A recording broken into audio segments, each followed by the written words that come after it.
Você sabe qual é o caminho que a água passa para ficar pronta para beber na sua torneira? A Comusa, Serviços de Água e Esgoto de Novo Hamburgo, capta água bruta direto do Rio dos Sinos, na elevatória de água bruta que fica ao lado da ponte da estrada Leopoldo Petri, em Lomba Grande. Ao todo, são captados 750 litros de água por segundo. Essa água bruta percorre então um caminho de quase 5 quilômetros até a estação de tratamento de água do bairro Rondônia. A água dos Sinos que chega na Comusa é completamente imprópria para o consumo. Assim, começa o processo de tratamento da água. O processo se desenvolve em 5 etapas. Primeira etapa, coagulação e floculação. Nessa etapa são adicionados os produtos químicos responsáveis pela remoção de cor, turbidez e a carga orgânica mais significativa presente na água bruta. Segunda etapa, decantação. A água é conduzida para os tanques decantadores. Os flocos que já foram formados são removidos e se depositam no fundo do tanque pela gravidade. O resultado é uma fase líquida com água clarificada e uma fase sólida decantada. Terceira etapa, filtração.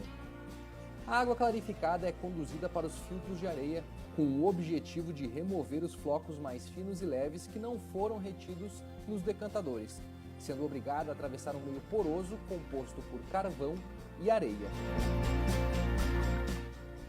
Quarta etapa, desinfecção. São adicionados à água clarificada produtos químicos à base de cloro para promover a destruição de diversos micro-organismos. A Comusa utiliza atualmente uma solução líquida de hipoclorito de sódio como um agente desinfetante. Quinta etapa, fluoretação. Nesta última etapa é feita a aplicação de produtos químicos à base de flúor na água tratada, com o objetivo de prevenir a incidência de cárie dentária. Atualmente, a Comusa abastece com água tratada 98% de toda Novo Hamburgo em mais de 900 quilômetros de redes que atravessam toda a cidade. O controle de qualidade da água captada, tratada e distribuída é feita a cada hora, todos os dias. São mais de 120 pontos de controle de qualidade em todo o município.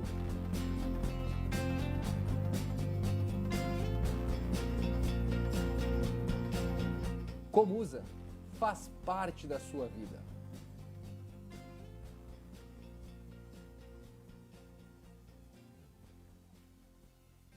Olá, queridos amigos do programa Aurélio Decker Repórter.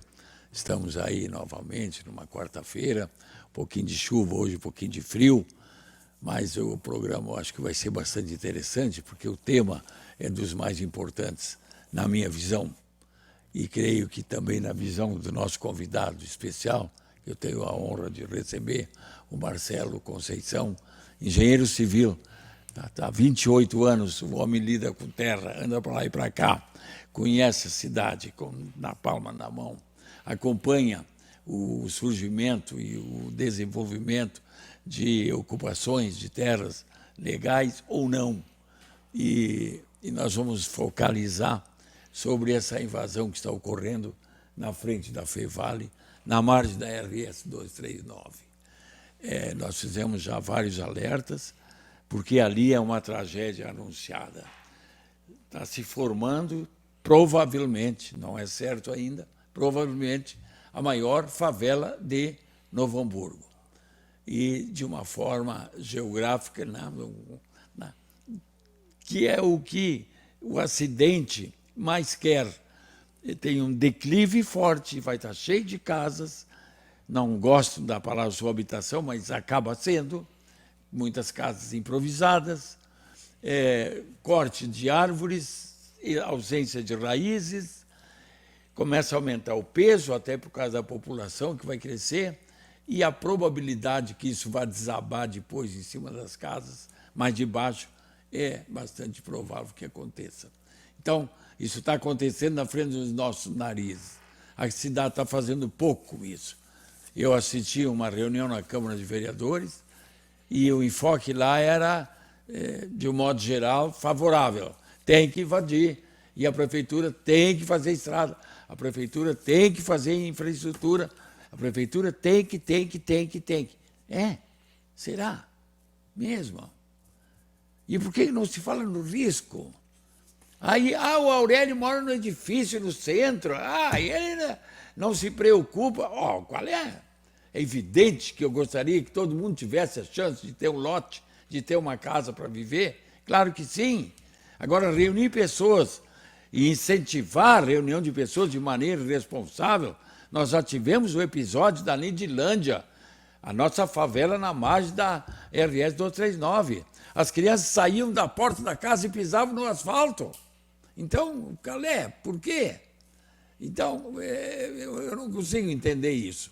Vamos clarear um pouco, vamos ter um pouco de luzes na visão de uma pessoa do meio, do engenheiro que conhece bem a questão e que pode nos dizer qual é o seu sentimento em relação ao que está acontecendo. Boa noite, seja bem-vindo. Boa noite, Aurélio. Me fala, qual é a impressão quando tu viu, quando tu enxergou lá da Fevale, do outro lado, aquela parece uma trilha já de formiga, subindo para fazer uma casa, para improvisar e começar a morar lá.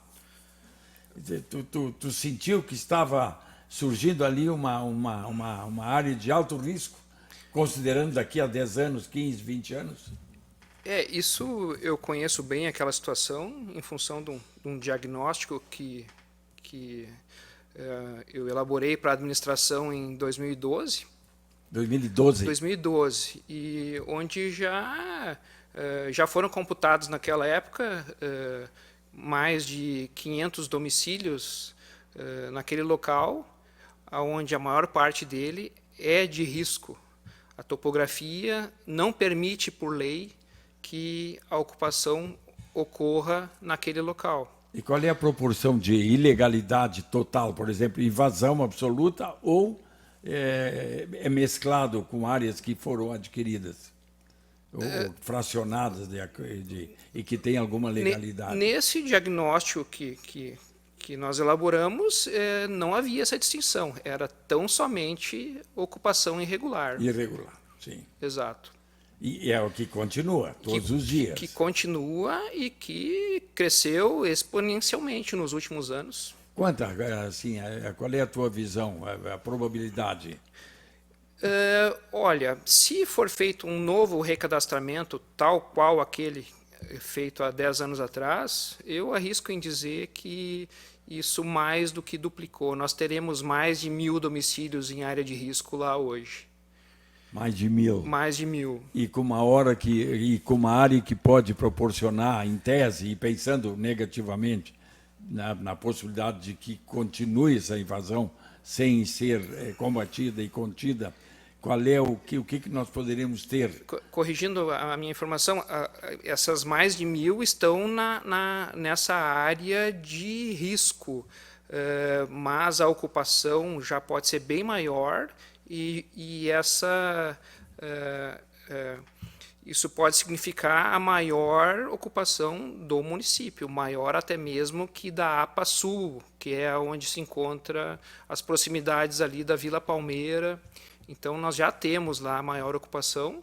A Vila Palmeira é atualmente a maior, é o maior núcleo. Arrisco em dizer que há uma disputa. Se houver um cadastramento recente, novo, pode ser que essa ocupação da área de preservação norte já seja superior à da Vila Palmeira. Mas o potencial de aumento é ainda de mais algumas vezes disso. Podemos ter mais o dobro ou até mais o triplo, né? Porque a gente tem uma área de preservação naquelas encostas e no topo daquele morro que, se nada for feito, poderão continuar sendo ocupadas. Se for o triplo ou quádruplo, o senhor acredita que pode ser a maior favela da cidade? Pode ser? Em termos de número de moradias, né? Se formos fazer um recadastramento novo, já pode ser. Ah, já pode ser. Já pode ser. Ah, já pode ser. Poxa. E o que se faz?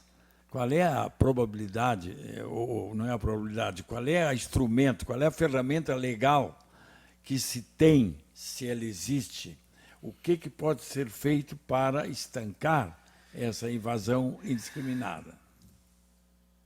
Nós temos uma legislação municipal que é lá de 2006, que institui a Coordenadoria Municipal de Defesa Civil. Defesa Civil, que nós temos hoje, é uma estrutura organizacional que, num momento de contingência, acolher pessoas em função de um deslizamento, de uma inundação, temos essa estrutura organizacional. Mas a Defesa Civil ela tem que ser muito mais do que isso. Há previsão legal de que relatórios anuais deveriam ser feitos e levados a conhecimento de conselho técnico e conselho comunitário. Eu não vejo nenhuma criação desde 2009 desses conselhos, nem da divulgação dos dados dos relatórios anuais. As audiências deveriam ser também anuais, para que se pensem em medidas de precaução e que sejam inibidos novas ocupações ou um aumento tão grande do que já existe. O que a gente observa em Novo Hamburgo, e eu acompanho como repórter há meio século, 52 anos, essas questões, é que quem pega a legislação fica muito contente, fica feliz até. Que espetáculo de texto, olha aqui, tem audiência pública, aí cria um conselho, democraticamente, as pessoas são nomeadas, depois elas se reúnem e depois elas discutem. É um espetáculo no papel. Na prática, não é isso que acontece. Na prática, e a gente não sabe exatamente por quê, pode ser uma culpa nossa da imprensa de não andar mais grudado nisso, que nem cachorro ovelheiro, pega nas canelas e não larga. Precisa acompanhar mais de perto, porque as coisas são escritas, o texto é uma beleza, ele é impecável, e a estrutura parece que vai ser um espetáculo. Mas no decorrer, as coisas se somem, se definham, elas não criam força. E aí, quando a gente vê, estoura uma ocupação aqui, estoura uma ocupação lá, estoura uma terceira invasão lá, todas muito similares, muito parecidas. Tá, mas e aí? Nós aprimoramos a defesa em relação a isso? Parece que não. O que eu assisti na Câmara de Vereadores foi lamentável, do ponto de vista de que o nosso legislativo acredita que sim, as pessoas devem invadir, sim, e a prefeitura tem que ajudar na invasão, abrindo ruas, criando infraestrutura para água, luz, estrada. Daqui a pouco vão ter que fazer uma escola ali pertinho, daqui a pouco botar não sei o quê. Quer dizer, e como? Se isso pode desabar, se isso pode criar uma tragédia. Nós já tivemos... Que ano foi aquele, Conceição? Por favor. 2011. 2011. Né? Onde morreram algumas crianças. Três crianças, três né? crianças, Três irmãos. Um desabamento que que foi anunciado, que foi falado, olha, essa área não pode, como acontece lá no Rio de Janeiro e outra, no Rio em especial, né? Todo ano parece que daí aparece um desabamento que morre uma porção de gente, sempre com a mesma causa. Quer dizer, quando as pessoas começam a invadir, começam a instalar, está dando invasão, e fica por isso. Os repórteres vão para cima, fazem entrevistas, se insurgem, os comentaristas criticam e tal, daqui a pouco, quando vê, houve um problema. Ou então as pessoas vivem de maneira muito condenável. Não tem como, a gente ficava muito preocupado ali na Avenida dos Municípios, naquela invasão. Construir as casas em cima de um banhado mesmo. É uma área insalubre, uma área que vai ter uma doença permanente para quem habitar aquele lugar. Não tem área seca, aquilo é um barro só, é um açude com lodo e algumas árvores por cima. E aí, vamos botar lá, porque tem gente que precisa ter um canto para morar. Não, isso não é um canto para morar. Isso não. Nós temos que ter uma política habitacional, sim, regional, comandada pelo Estado, pelo governo federal, seja por quem for, que seja uma coisa organizada. Esses esquemas, eu não estou me lixando para a política, mas me lixando mesmo. Mas esses programas habitacionais, tipo Minha Casa Minha Vida, em outras épocas, houve várias mobilizações do governo federal também, né, no sentido de oferecer, oportunizar que a pessoa tivesse um canto para morar. Então, algumas coisas foram feitas nesse sentido. Mas a invasão se sucede de forma muito acelerada. O senhor chegou aí naquela reunião da Câmara, por acaso? O senhor chegou a assistir? Foi no dia 5 de setembro passado. Isso. Eu, por curiosidade, né, em relação ao tema, eu fui e participei dela toda, assim, e escutei o apelo dos vereadores de situação e de oposição para que se promovam melhorias nesse local de risco, em especial essa encosta próxima lá do loteamento Kefas, que eles chamam de Vila da Terceira Idade, e onde houve a fatalidade no ano de 2011. Mas gostaria de ter falado um pouquinho, mas não houve oportunidade naquele momento. O senhor chegou a estar inscrito, chegou a se inscrever, chegou a ser convidado, ou foi lá dizendo que teria coisas importantes para falar? Comentei com alguns vereadores, mas em função acho que da falta de tempo, não era um momento oportuno para falar tudo que a gente está tendo a oportunidade de falar aqui hoje. O que surpreende em relação à Câmara é o seguinte, até eu vou me orientar um pouco aqui da legislação, de que o prefeito municipal convocará anualmente, no mês de setembro, por acaso agora, audiência pública para discutir o relatório apresentado pela Coordenadoria Municipal de Defesa Civil. Que é quem trata da questão das ocupações, dos Exato. núcleos. Bem como discutirá sobre as áreas invadidas, as áreas de risco, planejamento de prevenção de catástrofes. Desculpe, quantas áreas tem em Novo Hamburgo? Para a gente ir debulhando o assunto, no seu entendimento ou no seu conhecimento. Núcleos urbanos, existe um dado um pouco mais antigo, que são de 207 núcleos. 207 núcleos urbanos, de diversos tamanhos e pulverizados pela cidade. Tá, mas e quantos desses originários pelo sistema de ocupação, de invasão? Todos. Isso é uma cidade, se somar essa população São toda? mais de 50 mil pessoas, Nossa, mais de 20 mil domicílios. É quase um bairro Canudos, que tem mais de 60 mil, é impressionante isso. Se reunir... Concluindo ali o comentário sobre a legislação,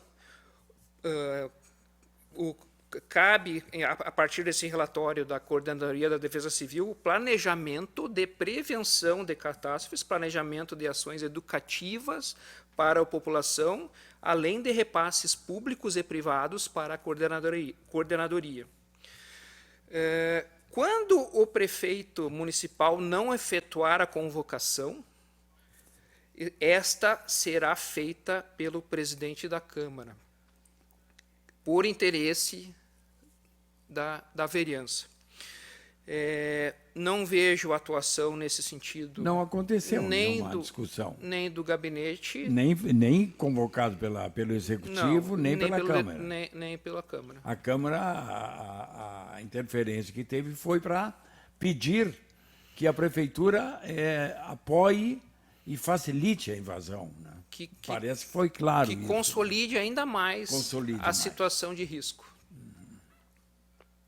E agora, os proprietários que seriam, ao seu conhecimento, essa área não tem área pública lá, né? Não tem área da prefeitura, ou tem uma parte? Tem uma mistura. Tem uma mistura. Mas a áreas maior públicas, área é da área privada. Né? A maior parte é da área privada. Mas as pessoas não podem utilizar, né, para fazer uma casa lá, por exemplo? Não é um local de risco. A declividade do terreno não permite. Se com a vegetação original, a vegetação nativa, a gente já tem situações de violência extrema da natureza, onde uma chuva torrencial vai gerar um deslocamento de massa, um deslizamento de solo. Com a antropização, com a ocupação que existe lá, com o desmatamento e com o esgoto a céu aberto, essa situação é muito mais potencializada. É uma questão de tempo até que se tenha novo incidente trágico no local. Como é que se faria um tratamento de esgoto numa área dessa? Vai ter que fazer uma canalização, uma engenharia da miséria que funcionasse, né? Em primeiro lugar, aonde é de risco, só resta a remoção. A remediação não é possível aonde a legislação não nos permite a ocupação. Ali tem que fazer a remoção. Mas ela é feita goela abaixo. E aí, na prática, vai ser feito e está sendo feito. Então, como remediar? Como tratar? As canalizações de esgoto sanitário também partem do pressuposto, por norma, de declividades máximas. Nós teremos declividades que vão ultrapassar esse máximo.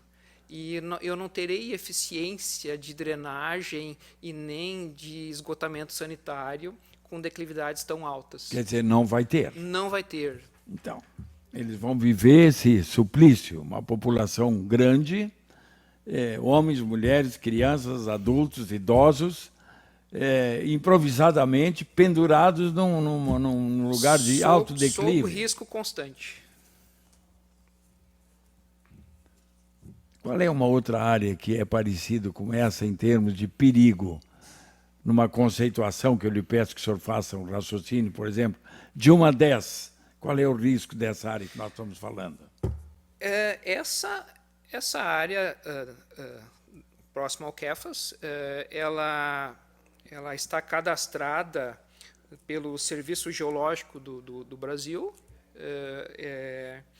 e foi feita uma atualização do relatório de Novo Hamburgo em 2021.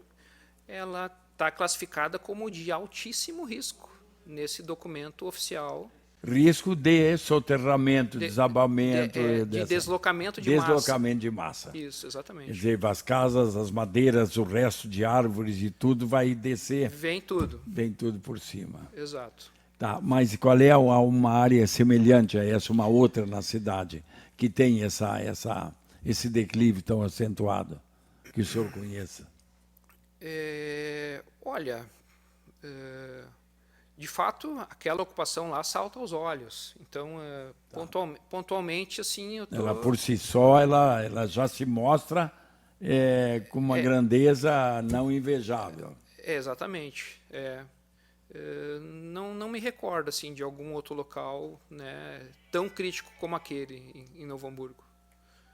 E qual seria, na sua opinião, uma alternativa? Por exemplo, eu sou dono de um lote, vamos fazer de conta, eu tenho lá 10 terrenos. Eu posso utilizar ou eu só posso usar uma frente, se é que a frente fique numa situação limítrofe com a BR, com a RS 239? Esse pessoal pode construir alguma coisa ou não? Porque lá para cima parece que a ocupação tem que ser zero, né? Para qualquer coisa, né? Lá em cima tem a APA Norte, a Área de Preservação Ambiental Norte, segundo o nosso zoneamento de plano diretor, não pode ocupar porque é de preservação. Ou pode ter uma ocupação extremamente limitada, tal qual ocorre no nosso zoneamento rural. Mas a ocupação habitacional que lá está não pode, tem que ser removida, não tem outra solução. Sim. Na sua opinião, tem que estancar essa invasão. Não tem como, vamos deixar invadir e vamos depois ver o que vamos fazer. Quer dizer, não tem o que remediar, porque a legislação não permite. Não permite. Não permite. Mas a prefeitura fica com as mãos atadas, porque ela não pode, por exemplo, na hipótese, pegar a guarda municipal e evitar que as pessoas ocupem, retirando aquelas que já estão. Isso está na legislação, o que diz? Que o município, através da Defesa Civil e da Secretaria de Segurança Pública, não só pode, como deve inibir isso. Mas em se tratando de área particular? Também. Porque o mal que vai ser causado independe da... O problema social depois vai ter que ser resolvido pelo município. É o município que vai ter que responder por isso. Exatamente. Ele vai ter que ser responsabilizado. E assim como ocorre o problema de deslocamentos de massa, que a gente estava falando, existe a situação das áreas baixas, que estão suscetíveis às inundações, que é outro problema que o nosso município possui. Nós vamos ter que voltar um outro dia. Eu lhe convido já nesse momento e publicamente, peço que o senhor confirme que o senhor vem. Nós temos que abordar um outro tema, que é o mercantilismo, né? Os grupos que se beneficiam, que ganham dinheiro, que fazem disto uma maneira de botar dinheiro fácil no bolso, vender lotes que não lhes pertencem oficialmente.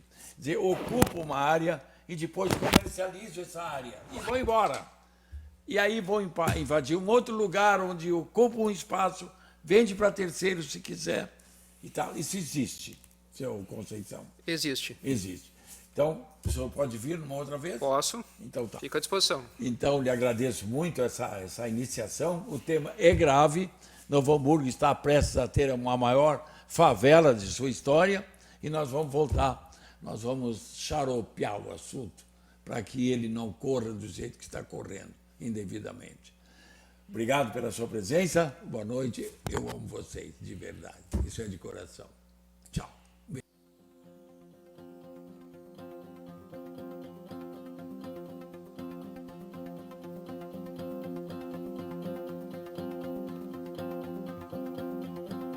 Você sabe qual é o caminho que a água passa para ficar pronta para beber na sua torneira? A Comusa, Serviços de Água e Esgoto de Novo Hamburgo, capta água bruta direto do Rio dos Sinos, na elevatória de água bruta que fica ao lado da ponte da estrada Leopoldo Petri, em Lomba Grande. Ao todo, são captados 750 litros de água por segundo. Essa água bruta percorre então um caminho de quase 5 quilômetros até a estação de tratamento de água do bairro Rondônia. A água dos Sinos que chega na Comusa é completamente imprópria para o consumo.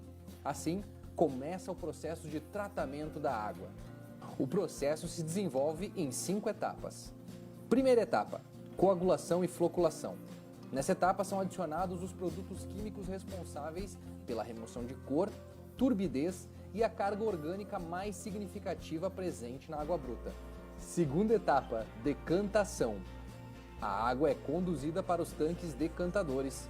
Os flocos que já foram formados são removidos e se depositam no fundo do tanque pela gravidade. O resultado é uma fase líquida com água clarificada e uma fase sólida decantada. Terceira etapa, filtração. A água clarificada é conduzida para os filtros de areia com o objetivo de remover os flocos mais finos e leves que não foram retidos nos decantadores, sendo obrigada a atravessar um meio poroso composto por carvão e areia. Quarta etapa, desinfecção. São adicionados à água clarificada produtos químicos à base de cloro para promover a destruição de diversos micro-organismos. A Comusa utiliza atualmente uma solução líquida de hipoclorito de sódio como agente desinfetante. Quinta etapa, fluoretação.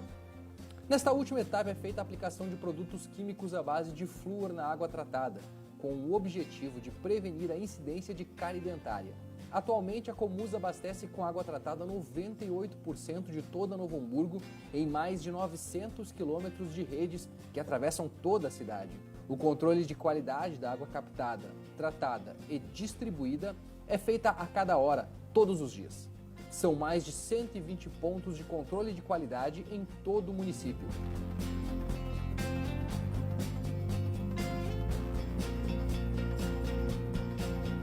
Comusa faz parte da sua vida.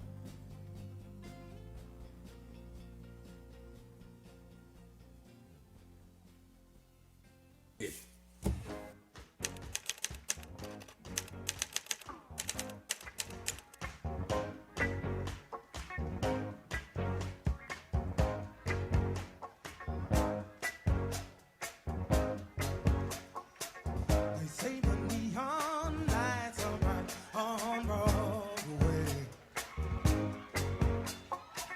They say there's always